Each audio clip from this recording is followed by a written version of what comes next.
Hello and welcome to the program. I am your happy healer on this 29th day of June 2019. Welcome to the program and good evening. And there goes those chimes right on time. The chimes. So it has been a great day for me. I was just watching a movie called I Am Mother. It's about a robot that raises a daughter, and they have this special bond, and she trusts the robot, and it's a pretty cool movie. It's kind of the end of the world, and all of humanity was supposed to have died off. And anyways, I don't want to give away the plot in case you want to see it, but it's on Netflix, and it's called I Am Mother. And I like to watch movies like this because it just expands our minds. And in my role as your president happy healer, it is always my goal to help enlighten as well. And I think that's a big part of our job, really, because people only feel better about themselves, and they realize that where you're coming from is, this is the way I think. And I think it's important that, we all think along those lines with love and with consideration for one another. And it really helps to get into the emotional aspect of things and to really get serious about who we are individually. That's why I always say it's important to love yourself. You have to love yourself, especially with the greed that we're dealing with. We have to be strong in that love, and we have to love other people around us and show that we can power through the world the way it is. We can't actually change the things around us that upset us. We could just power through. So that's what I highly recommend, and I'll always give you that encouragement, because this is a tough environment, especially if you're a good person. And you don't want to be that person who gives in, who says, oh, well, you know what, I'm just going to be like everybody else and tear down this world. And, it's hard to not be that way sometimes, because that's what it's really required of. But we really have to make a transition. If we don't start talking about what that means, then ultimately we'll never get to where we want to get with these big issues like racism. People expect to solve these big issues in a very greedy environment. And the problem is, what you're discovering is that people are actually very far away from that, and that they can get closer and they have those means. People change quick, but there's so many things about our world that is just so upside down you can't even expect it. And on top of that, the American has been on the short end of the stick. Oh yes, that's the tale. They want to talk about the tale of two stories. We also have the tale of two stories, two cities, all the same. You are going to hear about that. The one about the billionaires, where the billionaire class is constantly put out, and it's happening all the time in America these days, isn't it? In America in the 21st century has been a billionaire machine, just constantly churning them out. Now, for the ordinary Americans, it should have been the Jetsons, but what it turned out being is just more of the 90s. It feels like the 90s with fancy cell phones. And I really feel like we could do a lot better than that. And so that's why I'm running, is because we're not tackling the bottom line problem to what essentially is our biggest issue at hand right now. It is the unity in our country. It is the hate. It's the soft civil war nobody's talking about. It's the fact that people expect and demand at this point that people stop dying on the streets, that they expect health care for all, and that you can't say that you even care about humanity, and that people are toiling in the 21st century just for the basic necessities of life. It's just not the promise that we were promised. And so we're really upset about that. And that's putting it as nicely as it'll ever get. We're really upset about that because we should have had it so much better. And they promised us so much better. And we believed that promise. We bought into that promise, and we worked hard for that promise. And we're not the first generation. And you younger guys, you're not the last generation, and you're not the first generation. You're just like us, no different. They're just doing this on and on. It's a broken promise that continues to go. And my parents also were fighting for the same thing. We've reached it. The days are here. You see it. You see the technology all around us, but yet you still have to toil at work 40 to 50 hours a week, and that we can't utilize that technology together with the growing AI and usher in a new age where we really value humanity, as in to get them out of the factory and back home with their families, to focus on their humanity, to really raise the spectra in the human spirit, and to say what that means and what is the spectra of the human spirit. Oh, well, that's easy. That's you and me, and that's the world that we create around us, and that's how we react to that world and the humanity that comes out of it. Well, right now it's very sick, and oh, by the way, there is an American spirit, and we know it's so sick, don't we? That's why I'm running, because we have to put that American spirit on the to-do list along with all of our other things, because we have to actually respect that America has a spirit. And people who have faith, they're so important in life. They're the ones who are so strong, and they're always hanging on no matter what kinds of days you can imagine in the forward that are just going to come at us, and we have to be so brave as Americans. Your people of faith are so strong in that process, and they always have been through history. So don't take them for granted. The moment you need them and then you hold them and caress and say, I love you. Well, don't do that, actually. Appreciate them because they are strong and loving, and they have so much to offer to the conversation. People who love God, and that they get that there is a creator and that there is a purpose to our life. That's so important, because it changes the perception. So here's what we're going to do tonight. We're going to get into Rachel Maddow. I have on the docket here, and usually once we get this, which we're a few minutes into it now, but once we get the show started, I like to have a little opening monologue about what are my feelings, what have I done, and what are we working on, and in the campaign, where are we headed.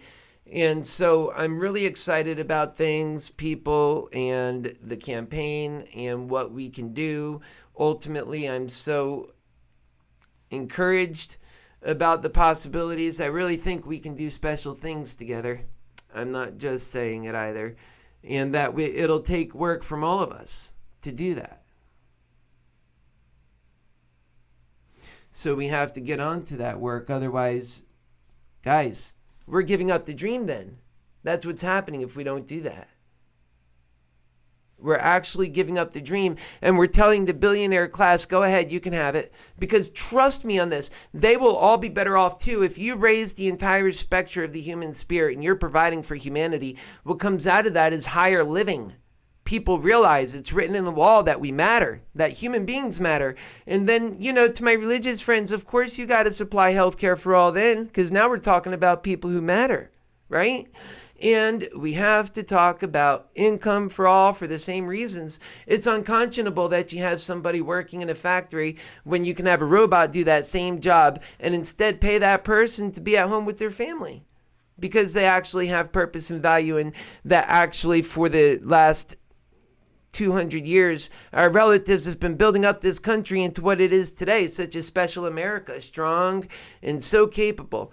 And that if America can't do this and be the country in this world that provides in a meaningful way to humanity and shows that we can build higher living, then no other country is going to be able to do it either. So that's why I stand here firm to the message and true to the call. And of course, what I also want to say is I'm going to take off tomorrow night, and I have Rachel Maddow coming up here shortly. But unless barring some other situation, I'm going to take off tomorrow night because we're working on this project with the debates, and I'm putting myself into the debate. And I'll be responding to some of these different candidates and the things that they said and how it concerns me also as a candidate, just to be able to put out there so that people visiting the site can see the differences between your people's candidate and all of your other candidates that are largely just condescending, and they're talking down to you. They're not being honest with you about what they truly think are our greatest problems. They're pandering to the most extreme elements without considering the damage that does. And when it comes to the most progressive elements of our party that want to achieve income for all and that want to achieve health care for all and make Social Security solvent and to make sure that our futures are solvent, let's face it, when we're giving an income for all, that's it. You also get your health care for all. You're taking care of the elderly. You're taking care of the young. You're taking care of everybody. You're providing an atmosphere where America can really thrive. And it does actually come back because that money is spent in the economy, as well as we're building a brand new economy to come right up underneath it. Because when you actually build this stock in human value, that also takes on a complete new value. People are going to have more time to invest in studies. We're going to be making so many new discoveries. People are going to be consuming more. They're going to have more time to consume. We're going to become more of a consumer society than we have ever been before under my plan. Also, that's going to generate new GDP wealth like you have never seen before. Our GDP, I suspect, will be close to in the 8% range when we get there. And in fact, I even see it being higher than that. Because we're entering into a whole new age of enlightenment where people are actually writing value into the human stock, the human value of America. And let me tell you, this is value that is owned by humanity and that we care about the human spirit. And that is going to be able to solve our biggest issues, the ones that we have been just spinning our wheels on for the longest time. And for so long, have just been so lost, like on racism and bigotry. We're taking care of these issues, and we're taking care of so much more. And that's why we have to be courageous and do realize and put our finger on the real problem.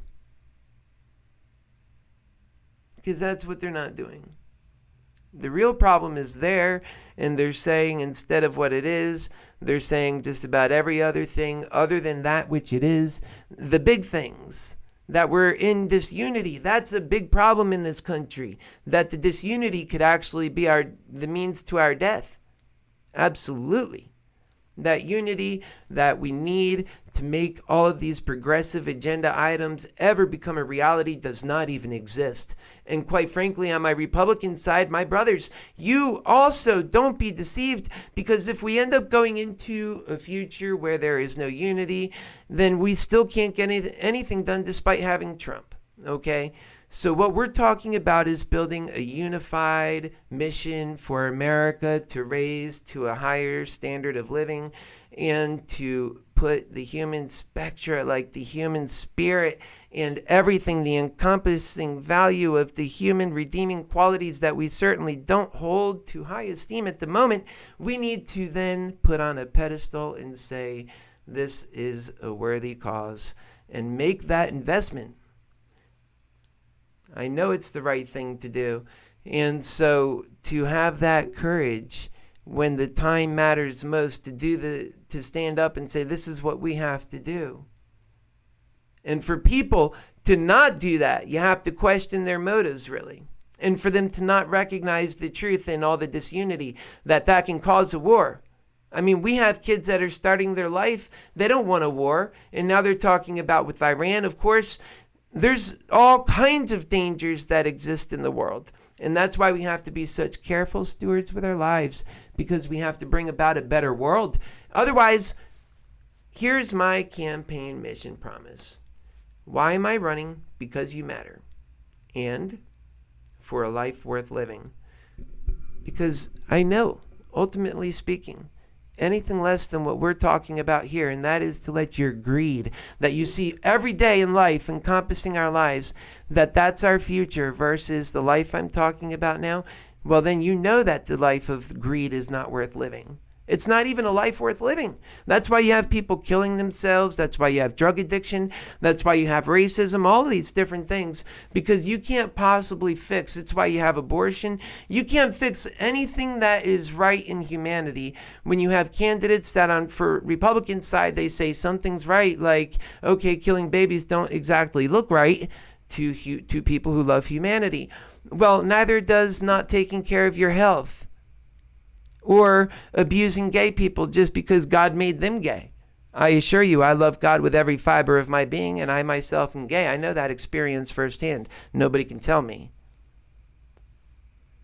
So we just have to understand that which unites us is so much greater than that which divides us, that ultimately speaking, we bring these two groups together, the progressives and the religious people who love really the idea of progression, that we really just want a unified message of what is humanity. What is it about humanity that matters then? That's what we need to get to.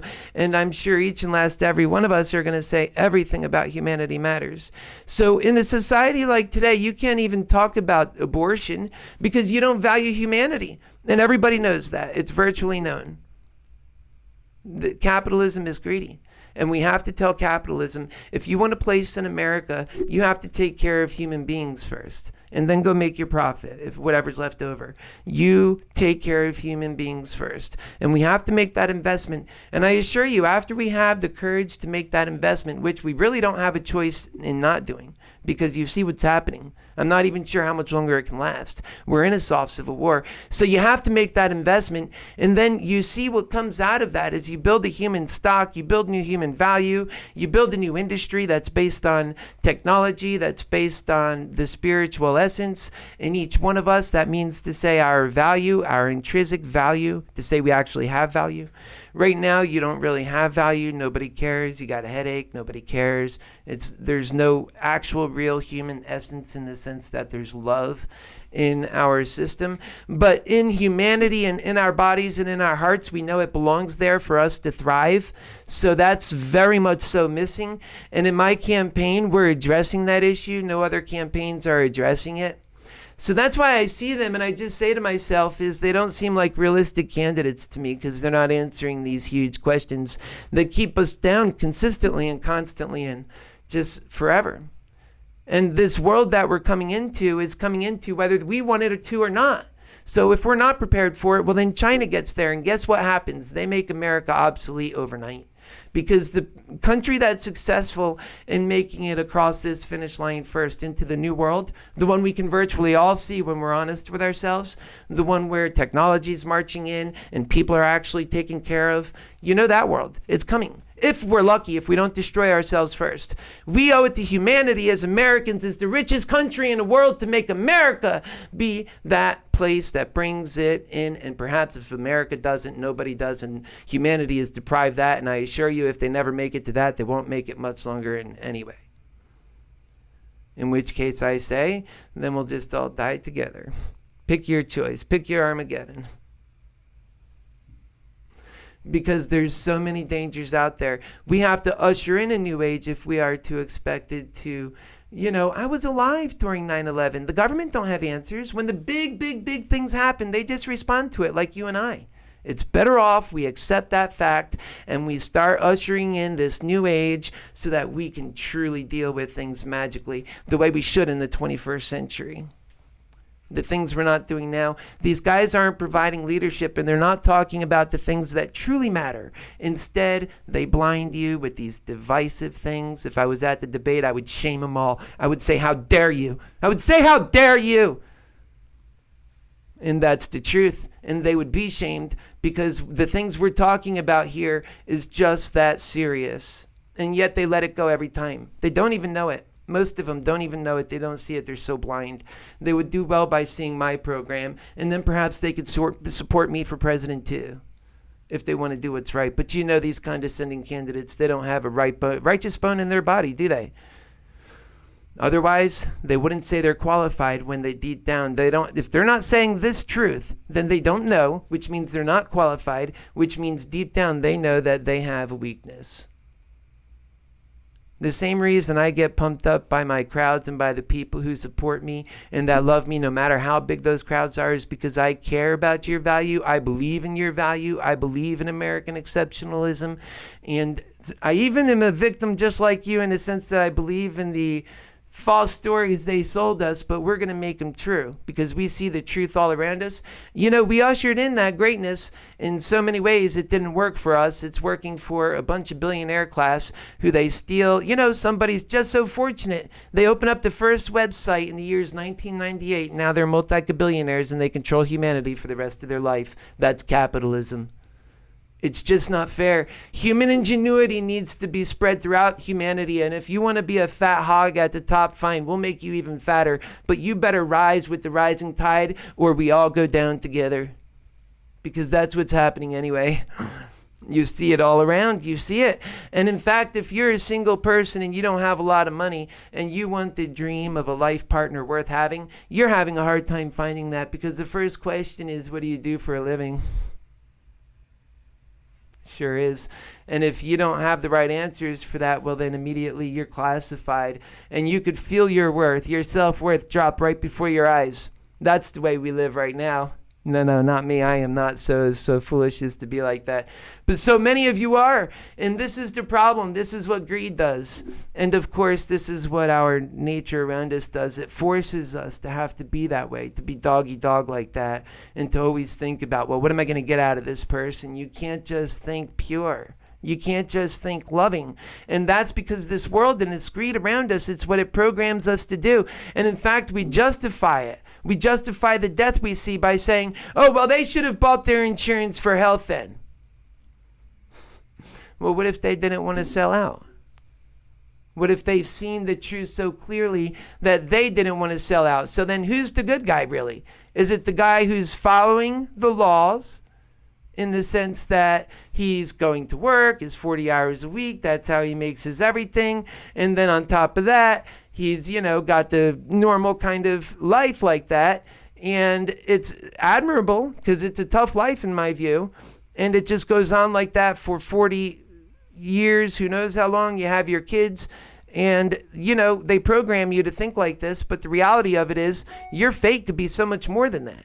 You're a part of a great, big, huge family. This whole human element, it's like they're locking us down in many aspects because, even myself, I sometimes think I'm not even interested in having a boyfriend or a girlfriend. I look at humanity and say, this is so sick. There's nobody even worth this on a one-on-one basis. Everyone's just so sick it become boring. I mean, actually, I'm so elevated. I mean, my energy wears people out too, actually. It wears people out. So, they come around me with the greatest intentions, but they can't keep it up. And the thing about it is, what I say is you just have to change the inside. You have to see what's worthy of it. You know what fires me up?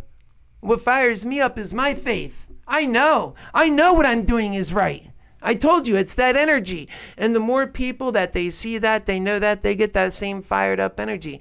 It just lifts you up. It makes you so alive. And that's what people are missing when they're doing that 40 hours and they're doing that 80 hours. And that's what the people who are well off don't miss because they get to live their fate right away. And I have been fortunate in the sense that I worked my butt off. But ever since the age I started working for Boston Market at 16, ever since I became 22, well, and I'm 40 now, I've always been in some managerial function and mostly working for myself as an entrepreneur. Because I learned how to do management in Boston Market. I went through the fast track program. I was able to achieve a lot in a short period of time. And I was able to just do well. And so that's great, but not everybody has those advantages either. Not everybody has those advantages. And so how does somebody like me who actually is treated like an all-star through life and through my youth and considered good looking and considered, wholesome and a good guy and ultimately just trying to do well and just like an ordinary American in my view, but giving into the system, and it just feels so wrong when you see people you're stomping on. And in order to make a great deal in any entrepreneurial spirit, you have to actually make sometimes bad decisions for humanity. That's horrible, the way they have it set up. And you see it all the time. And I have these anecdotes that I'm sharing throughout. And it's just to help enlighten people that, first off, capitalism is amazing.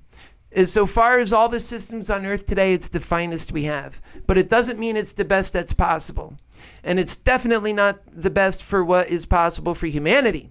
Because it's not, it was designed in its nature to supply the needs of humanity.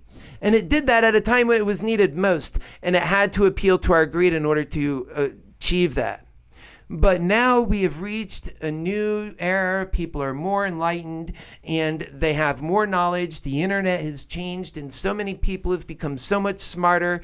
There has been already, I talk about the age of new enlightenment. Really, again, this is just the spirit. This is nature around us speaking. This is the truth that if you just open your eyes and see it screaming all around us. And so you go with that force. You trust in God. This is the energy that we talk about when we say us who have that faith and understand the truth around us and how to interpret that truth. And so then we say this is the time we have to step up and do. And then that if we fail in that, then possibly we lose that opportunity forever. And so that's why I'm running. And I know that my religious folk, when they hear that truth, they go on board with it. And so all we have got to really do is just get with our Democratic brothers and say, folks, we know you want the health care for all. We know you want the income for all. We know you need the unity to do it. This is it. Quit being so incredibly stubborn.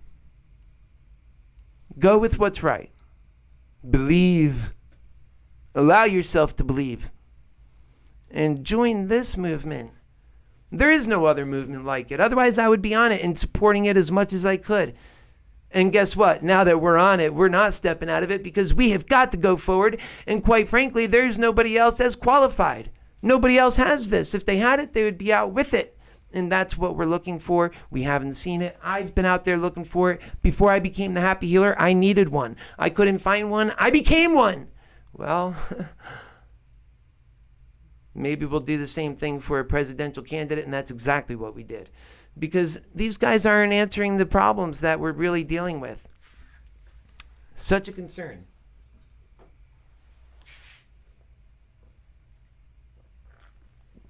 All right. That was quite the opening. Thank you for sticking with me on that. So I opened up a window here, and... I like to do social media to get my word out about the campaign and just to keep in contact with people because, like I said, you guys matter. We all matter. We all have value. It's just the way it works. We have to accept that and move on with business. And we have to remind each other often. And that's just the way that works. And when you violate that, that's quite the violation, isn't it? When you are trying to double cross and do somebody bad. Isn't that so horrible? It's like doing yourself bad. So we just have to have the best intentions for one another. And that's how you raise the human spectra. If you don't do that, no. You've got to. And it's all self-reflection in the end. Because the world that comes out of that then becomes your own fault. Whatever world you create for yourself is the world you'll live in. That's how come I'm already happy, okay? That's one of the big secrets. I'm trying to hold my smile back, but I can't. It's just so true. It's just so true.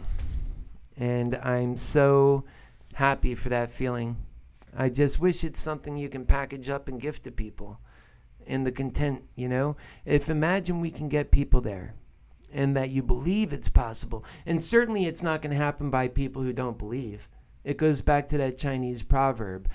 Don't let me tell you how to do something. I say that's impossible, that which you are already doing. And that is the case in this case. I'm already a happy healer. And, you know, the idea behind happy healing is that you are happy, you don't hold animosity. Animosity sits on your shoulders. In the past, we all had things that we can hold animosity over, but that animosity is also a scar that so many people in common hold deep. It's usually something involving another family member or a friend or something else, and then it just weighs and holds you down in so many ways in life. Well, you know, you're supposed to let that stuff go because they're humanity and they matter and that we all make mistakes. And mostly, in a sense, and I'll tell you, to be greedy about it, because you're supposed to love yourself the very most. And it's actually best for humanity that you do that, because then that raises your spirits. And the more each individual spirit is raised, the more our collective spirit is raised. And that is the name of the game, baby. That's how we're going to get there. We're not going to get there any other way. And we're certainly not going to get there by pointing fingers and putting big old magnifying glasses on our differences.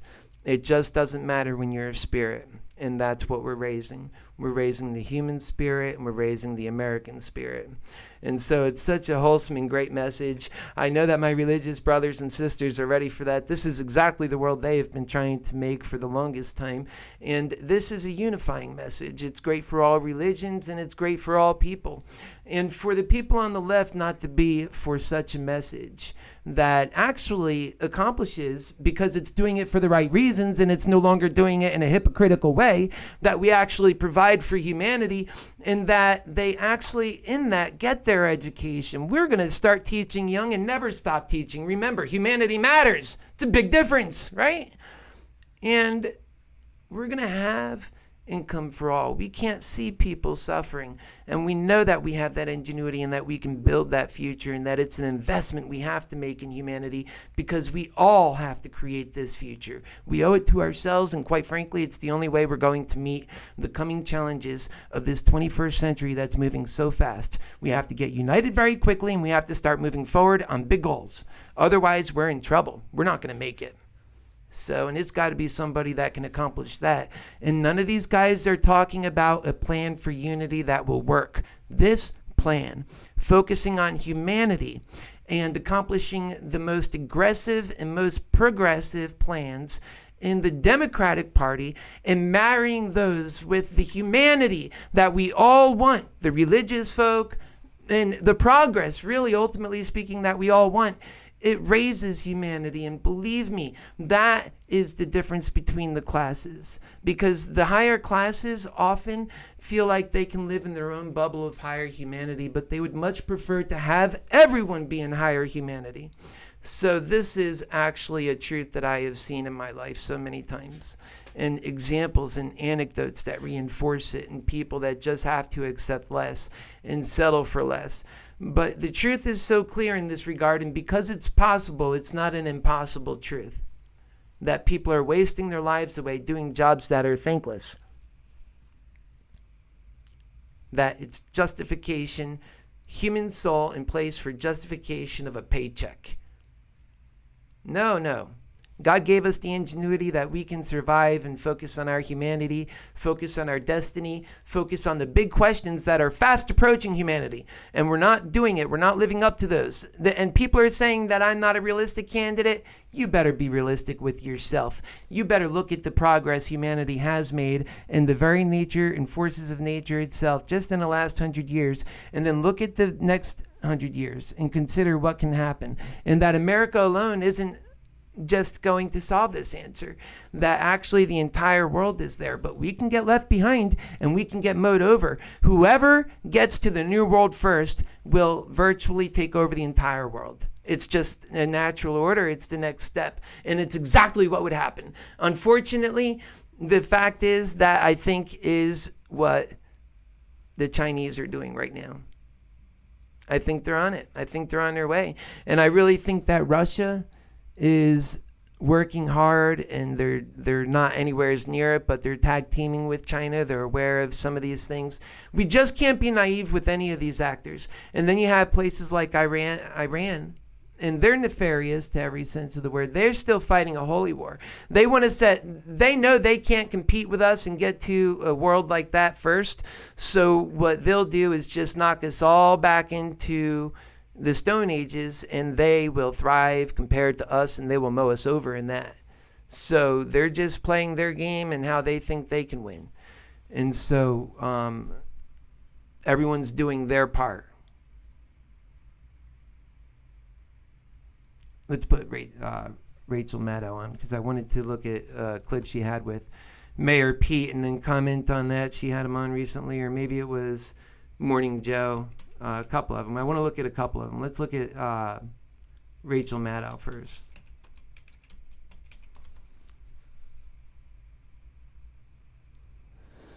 And so these were within the last 20 hours. And so we'll just respond to a little bit of this stuff together and just see what the news is doing. I kind of want to do this a little bit more just because responding to these current events. Now it's time for the last word with Lawrence O'Donnell. Good evening, Lawrence. Good evening.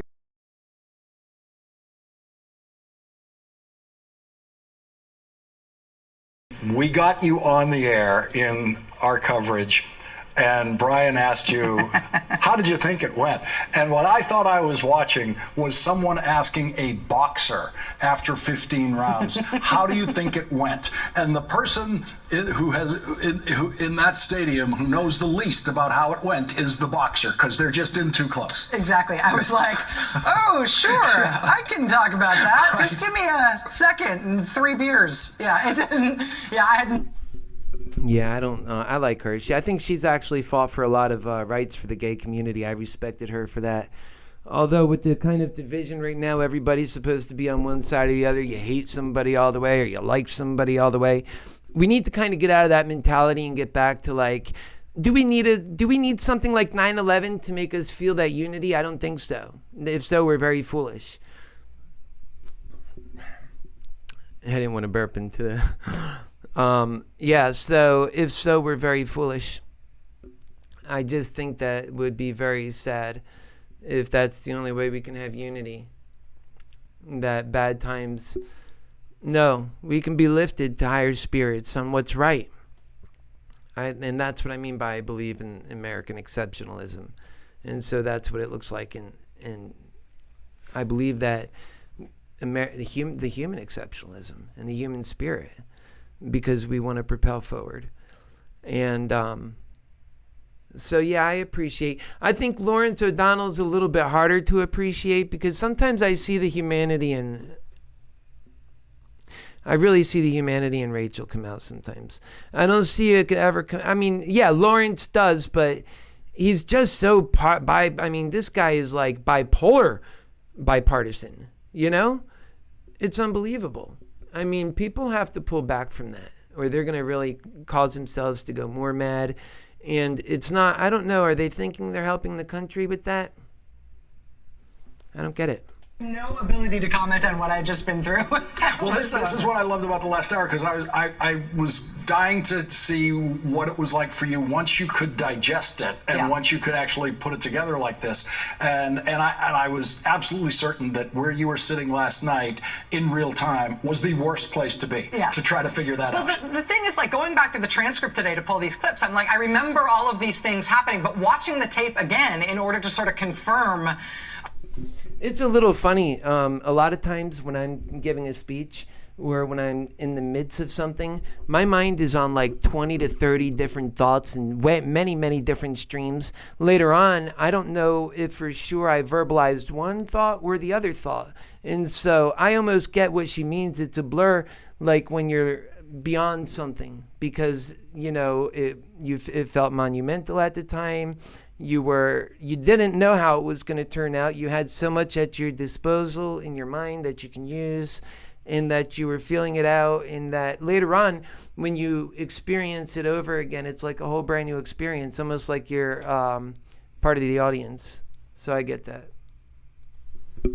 My shaky memories about what was happening, you know, but it's the reason I wanted to go through the debate this way is that the thing that resonated for me is that I do feel like I learned something about every single one of these candidates. I did get to hear them all in their own words talking about the thing they most wanted to talk about, and every single one of them had at least one good moment. And I think that's sort of incredible for 20 candidates over 4 hours, that everybody had something. All right, so one of my outside of myself, I'm the only qualified candidate, let's be honest. But the candidate that's most like me is Andrew Yang, in that he talks about humanity. He wants to give $1,000 to each adult over 18, something along those lines. I had a plan that was $5,000 per a family of 4, in that if you're just an individual and a head of household, that I feel you should have more, because you can't support yourself on just $1,000. But anyways, mine is a complete different program that's focused on actually solving the question of humanity matters, because you have to make humanity matter to solve these issues that we're trying to solve, that we keep running into this brick wall and we're killing ourselves over, and we're going to have a war over, and a civil war, and all these other things. We have to get really serious about solving these issues in a realistic way, and we have to turn to the thing that actually works, love. And we have to get serious about that. We have to have grown-ups. We can't just immediately go to the lowest denominator. I remember the days when it was said, when you go low, I go high. And this is what that actually looks like. So I think that the words speak for themselves as to who is the most qualified candidate to any honest broker of truth. And, well, then the question just becomes, how do we get the word out there more and get more people on board with that? So as supporters and as people who come across this message and people who I love, share this. Share it with your family. Share it with people that trust you. Also, we're going to be getting the store going. You'll be able to get shirts that say Happy Healer for President. It's going to have our messages that because you matter, Happy Healer for President, because you matter, and for a life worth living. Because you matter, and for a life worth living. Think about it.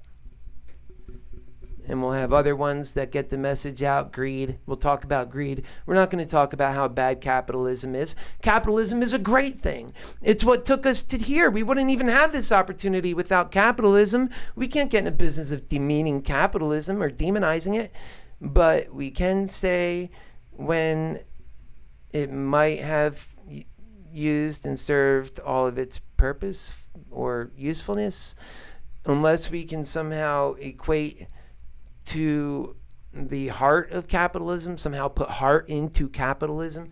But it needs to solve, and at the top of our society needs to be humanity, not capitalism. If you want capitalism there, it's got to be under humanity. It can't be up above like the way it is now. And you'll never solve these issues if you keep it like that.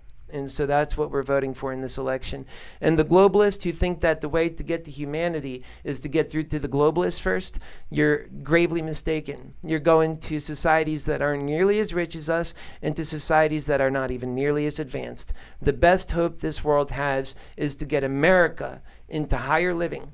And then you could talk about setting the right example for the rest of the world. So the only thing we can hope to do at this point in order to really meet the 21st century challenges that we have in a realistic way, if we all don't want to think about the end of our lives in the next 50 years, is to take on this situation with boldness, to look at the truth as it really is, and to prepare for that truth, and to elect people like your Happy Healer who's talking about solving that.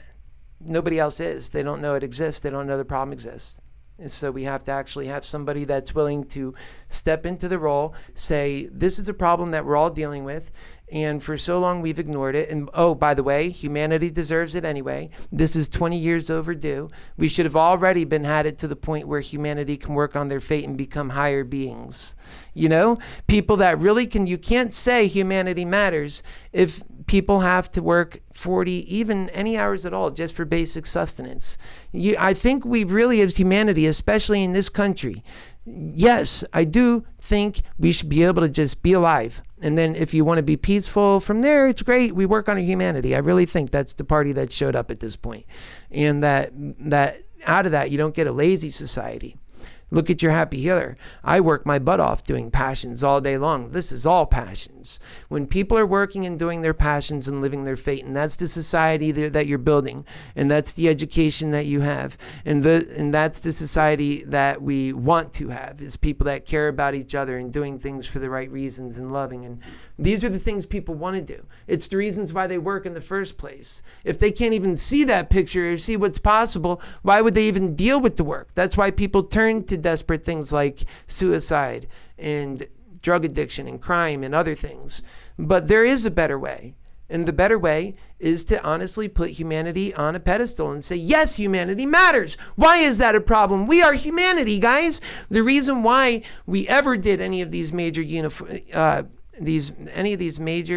major transitions, we did them because we had to improve conditions for humanity.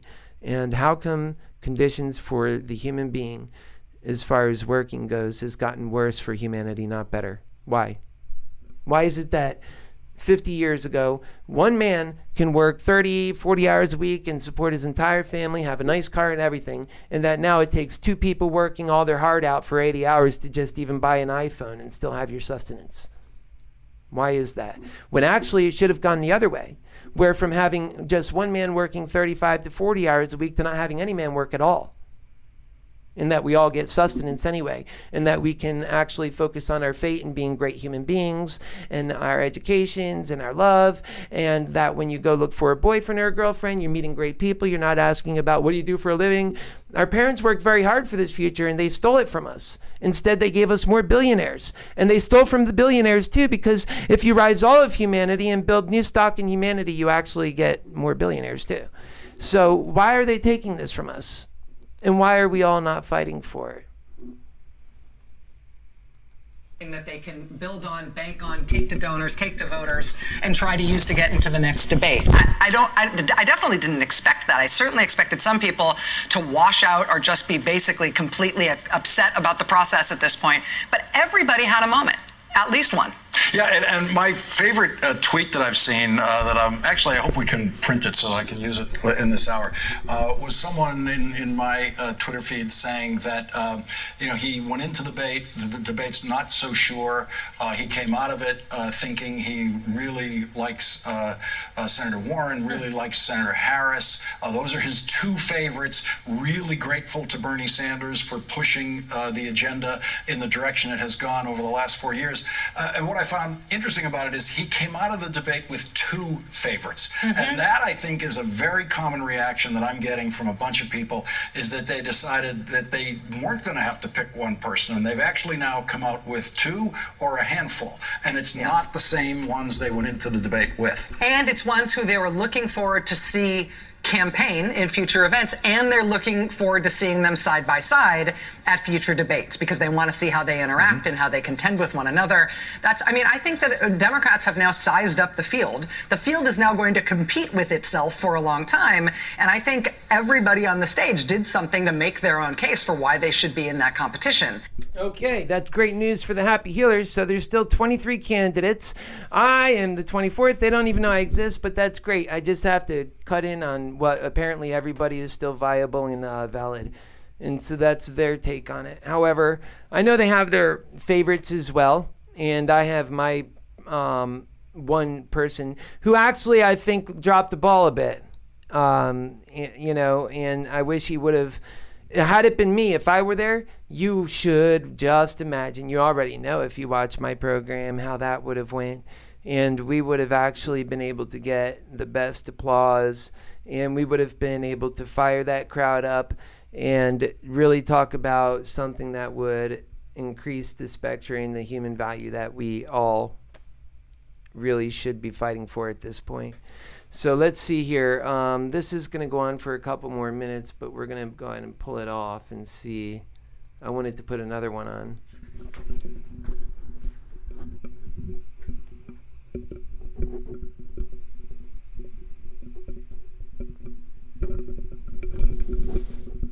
Yeah. And so I hope you guys are doing great. We're only going to be on here for a little bit longer, but I figure we'll look up a couple of other programs, and maybe I want to see what Morning Joe said earlier, because they had one of my competitors on.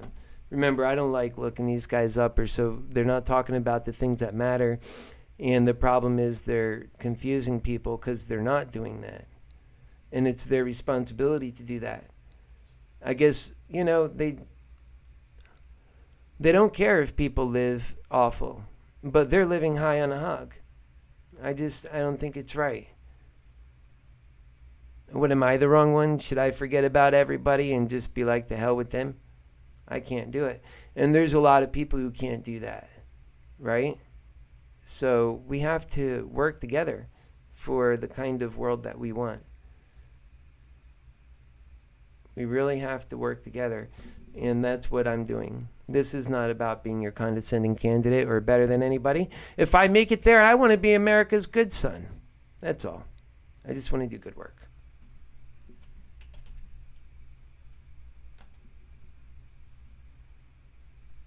All right, here it is. I guess there's some candidates on here. Now, the court is day by day coming to be viewed as a nakedly political institution. Our country this election season is going to get so ugly. Stand apart. So I floated a number of reforms. The one that would be the most dramatic would be to have 15 seats, but 5 of the justices could only be appointed They're nuts. by unanimous agreement of the other 10. There are legal scholars advancing this as a reform. We've done about a half dozen changes to the size or makeup of the court, and I think we've got to entertain deep and perhaps unprecedented structural solutions. That may not be the right answer. There may be others, but on day one, we got to set up a commission of some of the most respected legal scholars and get this done. Rev, I want to ask you really quickly before you. They make pretend that their truth is what they're saying and that these are the things that are most important. Oh, I'm so smart and this is what I'll do. That's why I call them condescending. You don't know everything. You're so far away from the truth. Tell me how that what you just said matters to any American who's today probably dealt with so many things, the least of which what you just said, okay? They can't even remember it at this point. That's how it works, because you're not talking about anything that matters. And when they think of what's important to me, they always know, because I make it clear. And that's the kind of mandate we'll walk in with. Ask Mayor Pete a question. What was your take of the shouting and the screaming last night on stage? I thought that it was not good for the entire Democratic Party, because I think that in many ways it said to the public, who are not insiders in either party, that the same kind of bedlam and confusion we see. All right, so when it comes to a lot of the things that they're saying at this point, the way I see it, is just a waste of our time to stay on this. It's actually, these guys aren't talking about what matters. And it's just hard to listen to him. But we need to, I don't want to listen to that guy for sure, because he's just going to even say more of what doesn't matter. Help get rid of the last police chief who was black, because it's time for somebody to be going to deal with. It's a top priority to be given to policemen. Somebody has to be held accountable for the killing of Logan. But you don't need due process to say, I want a plan on my desk on how we're going to deal with this. See, I do want to see how Mayor Pete responds to this, because I know how I'd respond to it. Very simple. I would talk about the larger issues, that we have to be brave to deal with the greed in our society, the underlying issues that we have to actually make humanity matter, and that they're not talking about that. They're all attached to this whole system. None of them want to change. But the American people do, and that's what should matter most, because we're the ones who are paying the biggest price, and we're the ones who that need the health care for all, and we need the income for all, and that's what we're talking about. That's what we need. That's what they don't want to give us. That's why they're giving us in its place all this confusion. They're not going to deliver this to you. I don't care. You most progressive people out there, take it from me, okay? They're not delivering to you any of that stuff, because they'll never have the unity. They'll never have it. But I will. But you're going to make me work harder for it, aren't you? And that's unfortunate, because it's just the only truth that exists out there. But that's fine. We'll just stay working hard for it. That's how life is. Oh, you're out of here, like you did the black police. What do you say? I think you're right. It's a top priority. I can walk you through all the things we've tried to do, but while I'm proud of the diversity in my office and our top team on the commission that does the hiring and firing of police officers, when it comes to the rank and file, this has been a huge struggle. We've had work in schools to try to cultivate diverse people to a career in law enforcement from early in life. We've reached out. We've even hired psychologists or engaged with behavioral researchers to help us figure out which kind of recruiting messages diverse applicants will respond to more. If you're watching, you can actually go onto the Police Transparency Hub in South Bend and see some of the data that we're publishing about where applicants of different backgrounds fall off in the process. This is a South Bend problem, but this is a national problem. Attracting people in general and attracting people of color to the career of policing is a huge challenge. I'm going to own up to the fact that we haven't got there, and we're going to look at what the cities that have been the most effective at this have done, because clearly there's something else that we could be doing that we haven't hit on yet. So, Yeah, there is something else we could be doing. We could be addressing the fundamental problems within the core of humanity. The reason why we're dealing with a lot of all these injustices in the first place. Because you're already running a city where you just had to... all that fancy talk of yours, Mayor, did not help or provide any solace to those grieving citizens in your town when they stood looking for answers and you just stood silent, followed by, I'm not looking for your vote. Think about that. Because I did, and I don't like it, and I don't think that these kinds of answers are the answers that the American people ought to be getting. I think they should get the truth. Eric Swalwell a few times last night talked about passing the torch to a new generation. You also talked about the need for a new generation of leadership, echoing John Kennedy's call. After watching Joe Biden on stage last night, do you think that maybe his time is up, that his time has passed him by? Obviously, I'm a champion of generational change, but I also believe that you have to have a vision with that. I still believe that a person of any age could be a great candidate. The question is, if you're offering that generational outlook, is it backed by a vision that explains what our generation is supposed to deliver? I think the homework for my generation is clear. Deal with climate change before it deals with us. Achieve tremendous... Is it just me, or does he... That's not comforting to me. That to have that in my ear for 4 years, that condescending, not actually talking about the real problems. You know, I don't think most Americans want to hear all that. I don't think they want to hear the nuances of all the little tiny little itty bitty issues that are resulting out of your failed larger system. Fix the failed larger system, you failures. Goodbye, and we'll see you tomorrow night. I love you guys. God bless.